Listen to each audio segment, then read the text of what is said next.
You guys know I always dance at the beginning of my videos because Facebook Live, once I hit live, it always freezes me for a few seconds and then it starts up and I never know what my face is going to look like in the freeze frame, so I just dance.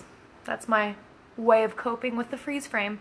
So welcome to Q&A Thursdays. We're going to be doing this every single Thursday. It'll be a different time every Thursday just depending on our schedule and traveling and things like that, but we will be doing a Q&A video live in the Facebook group every single Thursday. So thanks for joining. If you are here, please let me know who you are and where you're from so I can give a little shout out to you, and then I'll just wait a minute or so and let people roll in for who wants to join us live, and then we will get into some questions. We have a couple that were posted in the group earlier, and then I also have a few that I've gotten in the last few days just in the group and stuff. So let me know who you are and we'll get started in a little bit. I'm drinking an herbal tea. It is ginger, clove, I think some hibiscus and spearmint, some other herbal blends. And I love that on the Yogi brand of tea, it gives you a little message every day or every tea bag. This one says, an attitude of gratitude brings opportunities, which I think we can definitely apply this to our nutrition, into our lifestyle, into making this a sustainable lifestyle. So when you have an attitude of gratefulness and you welcome abundance and you stay positive, opportunities are created for you. You are able to, try new dishes. You are able to, go to a farmer's market and pick up some new foods. You are able to reach out to the Love Chart community group and ask questions. So keeping that positive mindset, an attitude of gratitude, and really allowing opportunities and abundance and a lot of great optimistic thoughts can bring really great things for this lifestyle. So, yeah, that's my little beginner for the day. Awesome. All right, let's get started. It's a couple minutes after 3, so we're going to be doing these every Thursday again if you just joined, and replays will be available, so if you have to go or if you miss one, they will always be available in the Love Chart community group for you to watch. So we'll be doing them at different times every day or every Thursday. It won't be the same exact time every Thursday, but we will do a video every Thursday for Q&A. So welcome. We'll probably do 15 or so-ish minutes for each video, just a little something to check in with you guys and answer some of your questions. So Christine McDaniel posted a question in the Love Chart community group earlier today. She said, is there a limit with really filling up on our salads? Can you go overboard with your gourmet salad as your main dish? And what things to stay away from, obviously non-compliant ingredients, but are there any food items that we should stay away from in our salads? So the short answer for that is no.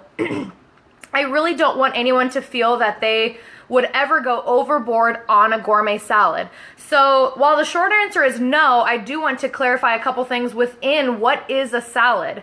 So when we make salad the main dish, we really want to focus on creating a big bowl, lots of colors, lots of toppings, a lot of greens, and a lot of things that are micronutrient dense so that we can really focus on making this a really fulfilling, hearty meal.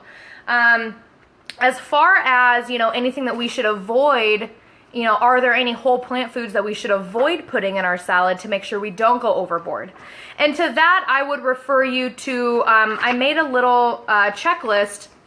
This is available in the files section of the group. So after the video, if you check up at the top, if you're on desktop, it'll say discussion, photos, and files.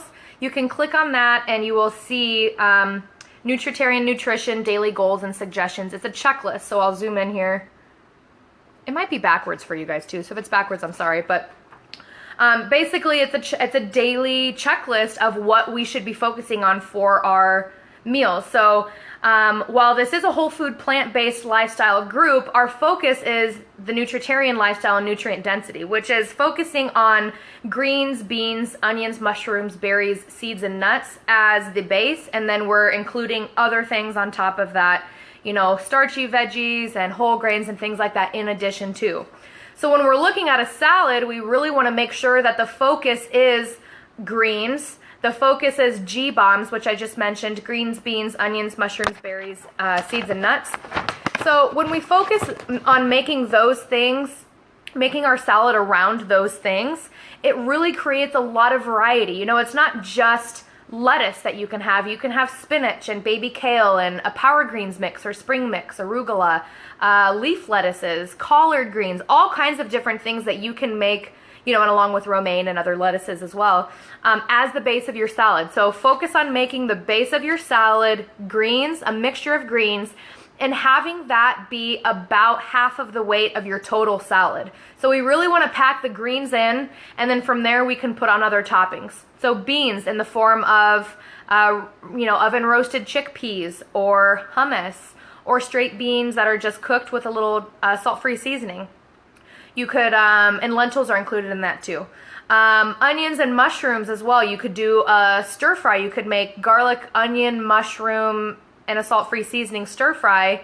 Have that in your fridge, and then just put a scoop of that on your salads, or a couple scoops, or whatever.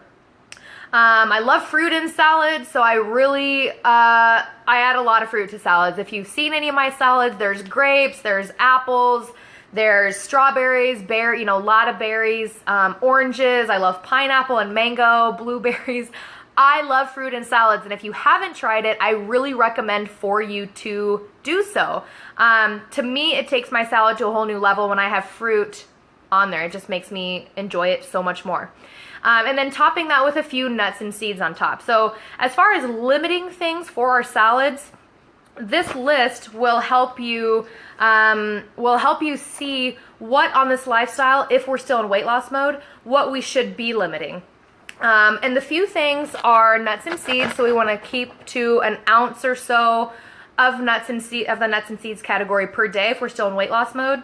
An ounce or less per day of that, and then any of the other whole fats as well. So avocados and unsweetened coconut, really, really great to include in our lifestyle, but we don't want to put like 27 avocados on our salad every day. So those type of things to watch, yes, include them, but those would be some of those overboard things that you don't want to go too heavy on those and take away from any of the greens or other vegetables. And then the last thing is whole grains and starchy veggies. So Dr. Fuhrman teaches us that if we are in weight loss mode, that we should keep to a cup or serving per day of starchy veggies and whole grains. If you do more and you feel better on that, go for it. He teaches this so that we can really put the focus on greens and on fruit and veggies and onions and the G-bombs. But if you feel better eating more sweet potatoes, eating more oatmeal, eating more, you know, whole grains, brown rice and things like that, corn, go for it. What Zane and I, you know, Mr. Love Chart and I really like to do with our clients and with you guys is to share that the base of this lifestyle is just to eat more plants. So yes, there are different, what's the word I'm looking for? You know, each whole food plant-based doctor has its own, specialty, so to speak. I'm at a loss for what the word I'm looking for. Niche, I guess. You know, Dr. Fuhrman really focuses on greens and non-starch. Dr. McDougall really likes more starch.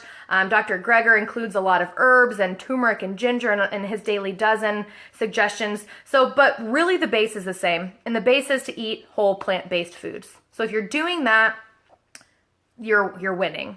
So do what makes you feel good, and what you can, you know, eat the whole plant foods that will help you succeed on this lifestyle. And like I said, if it's a little bit more avocado, or if it's a little bit more nuts and seeds, or if it's a little bit more whole grains, then go for it. But to get back to the salad question, yeah, so you're really filling your bowl up with the greens first, making that about half the weight of this total salad. Hummus on top, fruits, leftover stir fry, roasted chickpeas, Nutritarian sour cream, which is a recipe on our website. It's actually our most popular recipe that we have had on our website ever. And it's amazing. And we make it probably once a week, a whole batch. Hi, Karen. So Nutritarian sour cream is also a go-to for us on our salads. We also make Nutritarian Parmesan cheese, which is nutritional yeast, garlic powder, and cashews. You could also mix up the nut as well. I've done like half Brazil nut, half hemp seeds. That's really good. I've used sunflower seeds and almonds. I've used walnuts and cashews and did a blend. So you can really switch up the ingredients there as well. So salt-free seasonings are also really great toppers for your salad. Vinegars are super, super awesome. I'm obsessed with vinegar. I eat vinegar in my salads all the time. Our cupboard is filled with infused vinegars and white vinegar, red vinegar, pomegranate infused vinegar, balsamics, all different kinds. So you can really up your salad game by mixing some vinegar in with some hummus or in with Nutritarian sour cream, or just putting it straight on your salad and really making it for a lot more flavorful punch for your toppings. It can also be the base of some dressings that you make. So if you make a fruit and nut based dressing with vinegar and use that as a topper, also a really good option for the top of your salads. Again, if you are watching your nuts and seeds intake, then you want to make sure that you don't have tons of nuts in your dressing along with tons of seeds in your salad, and you just kind of want to watch that as well. So there's my bit on salads. Please let me know if you're watching if you have any other questions. This is an open Q&A session, so anything that you guys think of as you're watching or a question for next week, please comment below so that I can address anything that you're thinking. So really open-ended, and I want to create a place where anything that you're feeling at that time or wondering about, you can just post below and I can share my experience with you and share what we do. So I'm trying to think of another, as far as salads, so cold bean and veggie salads are I talk about these all the time with my clients and our group program. Cold bean and veggie salads are king or queen. So what I do in making a cold bean and veggie salad is I have a base, usually chickpeas. It's my go-to. Mr. Lovechard likes pinto, kidney, and black beans as a base and kind of makes a Mexican type dish. But I'll just use my recipe for example. So I do chickpeas, and then I will pour a ton of vinegar in. And the chickpeas are going to soak up the flavor of the vinegar. I also add a salt-free seasoning, usually the Salute seasoning from Trader Joe's, or the Kirkland's organic salt-free seasoning off Amazon. I'll post a link below to that as well, so you guys can order that. So between the vinegar and the salt-free seasoning, garlic and onions and dill and lemon, all that soaks up into the chickpeas, and then I also add tons of vegetables. So raw tomatoes, raw garlic, raw onions, cucumber, green pepper, red onion, green onion, and make a cold bean and veggie salad dish. So then what that is used for, typically for us, I will make probably a gallon or so at a time and stick it in the fridge, and then I can either eat it plain in addition to my meal, or I can use that as a salad topper for my greens and then add grapes or apples or, a few sunflower seeds on top. So the really great thing about these salads is that they last all week long. The vinegar helps preserve so that you can really enjoy this salad for a week if you make enough of it. Sometimes we run out because we love it so much, but another version of that would be, a Mexican. If you're watching and you can hear and see me, please let me know, because it told me it was going to reconnect me. It looks like I'm back. So Zane's version of the cold bean and veggie salad is a Mexican type of dish, and he'll use black pinto and kidney beans, and then he'll add a lot of spice. So, hi Tammy. He'll add a lot of spice. So jalapenos, paprika, chili, onion, garlic, corn, bell peppers, and he likes to use either rice vinegar or a white wine vinegar or white vinegar. You could also use balsamic too. That flavor is really good in cold bean and veggie salads as well. Stephanie said, I see you. Okay, perfect. Yeah, I kind of froze for a little bit. I don't know what was going on with my connection, but so those are all really great things for salad toppers. Again, if you're just joining now, there will be a replay available. We're just going over salads right now, some questions from earlier in the Love Chard community group for Q&A Thursday. So if you're watching and you have any other questions, please let me know. I was kind of going to do about 15 minutes or so. So if anyone has anything else for today, please let me know. Otherwise, I will let you go for the afternoon and see you here next Thursday. I wanted to, if anyone's typing out any questions, while you're typing, I wanted to share with you my soup that I made last night at like midnight because I couldn't sleep, or didn't want to go to sleep. I guess I was putting it off, but so my mom and our friend Michael gave us fresh tomatoes from the garden. We have a huge box full of orange, red, and yellow tomatoes.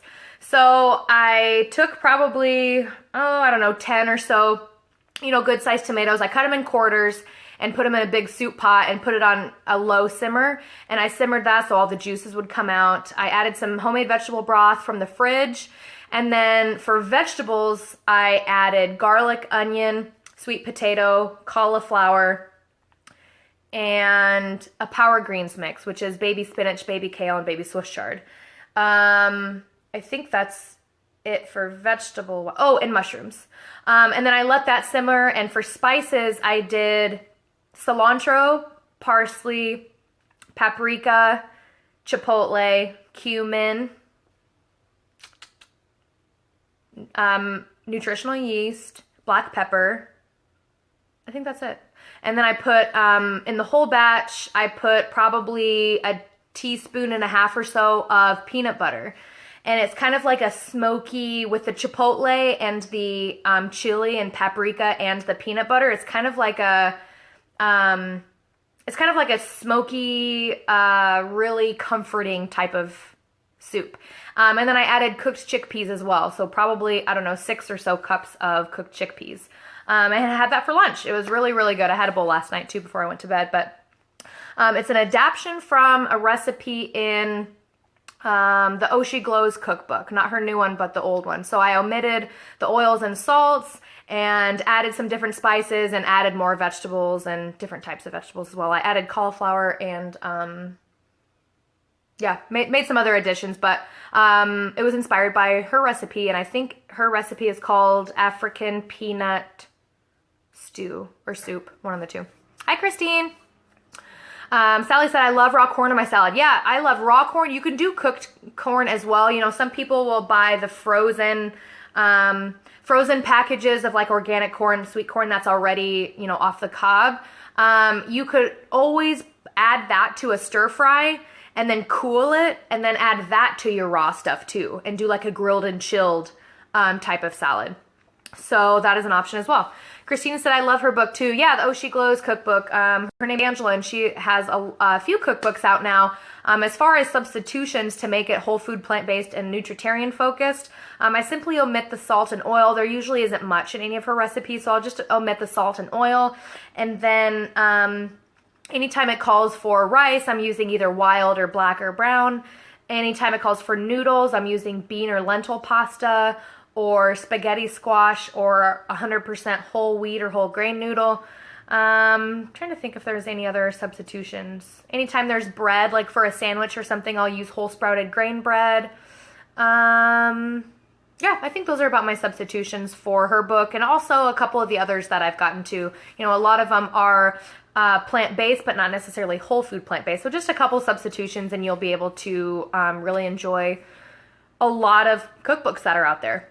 One cookbook, while we're talking about cookbooks, that I want to mention is from a community member, Margarita. She's the founder of Naked Food Magazine, which is totally awesome. If you guys are not subscribed to this magazine, you have to do it. It is whole food, plant-based focus, organic, non-GMO, basically all good things, and aligns 100% with this lifestyle and with the Love Chard community, group. So you can visit nakedfoodmagazine.com and subscribe there. They have 1 and 2 year subscription options, both digital and in print. So definitely pick up that. And then she also just released her cookbook. It's called Master of Plants. So I'll put the link below to that as well. That is completely 100% compliant with this lifestyle, with her cookbook. I don't believe there will be any substitutions you guys will have to make it whole food plant-based. Emily says, what about the sugars in her recipes? Oh, in the Oh She Glows cookbook, yes. So she does use, if I remember right, I think she might use brown sugar or like organic cane sugar. For those, it depends on the recipe. Again, if it's a baked good or something like that, I'm always going to substitute dates, sometimes bananas, sometimes applesauce. Just really depends what the recipe is. If it's used in like a dressing or something like that, dates, again, are really good in dressings. Apples are really good. I feel like I'm saying the same things, but dates, bananas, and apples are like my go-tos for sugar substitutions for a lot of dishes. Emily, if there's a recipe in particular that you think of, oh, coconut sugar. Yeah, I would just substitute with dates. I would just blend dates with a little water and put it in. Especially if it's a baked good, it's going to turn out delicious. Hi, Ashley. Thanks for joining.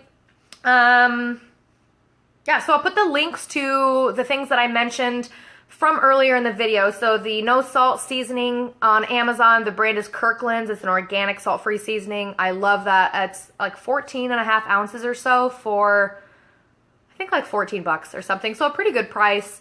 It only lasts in our house like a couple weeks because we use it so much.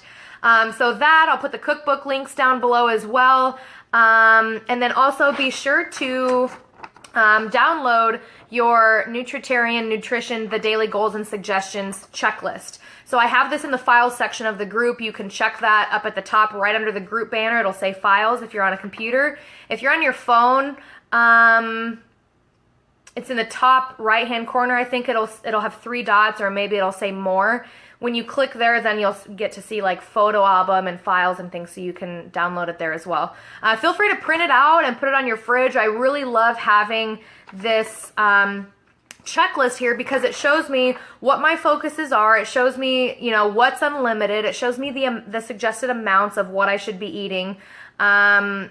You know, and it shows a maximum of what Dr. Fuhrman does recommend, especially if you're in weight loss mode, and kind of just an overall, you know, vision of what this lifestyle should look like. So that is printable. Hi, Yulia. Thanks for all the love.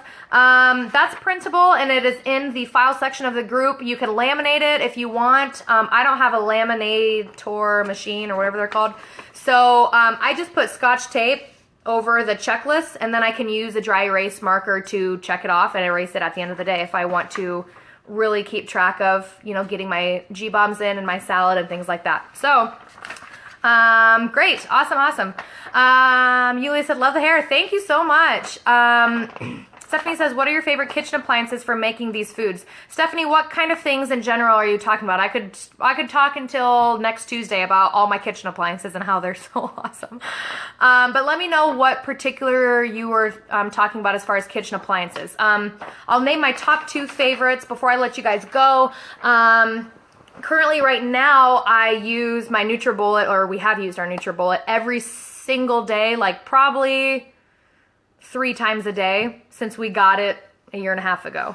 I love it. It's great for smoothies, dressings, sauces, creams, cheeses. I love it. I'll put the link for that down below as well. It's the NutriBullet 900 series. We got the expansion pack because it has a lot of different varieties of sizes. So it has a really large size, it has 2 medium sizes, and it has 2 small sizes. And there's also, I think, 3 blades included. And then there's different toppers and stuff, like an on-the-go topper. There's screw-on lids if you just want to take the blade off and put a lid on and put it in the fridge. So I love the NutriBullet. That is my favorite. The second thing, as far as appliance-wise, I would have to go with the Instapot. It's technically called Instant Pot. It's an electronic pressure cooker. I've just shortened it to Instapot. It's an electronic pressure cooker, and that is where I make all of my beans because I buy them dry in bulk. You will save so much time and money buying an Instapot, especially buying dried beans and not the canned beans. So I soak those, I drain them, I rinse them, I put new water in, I press a button and walk away. Sometimes I walk away for like 3 hours, and I come back and then it's like, all right, I guess I'm making hummus out of these mushy beans now, which always works. You can always make it work. So Instapot is my favorite. We have the Duo, the 7-in-1.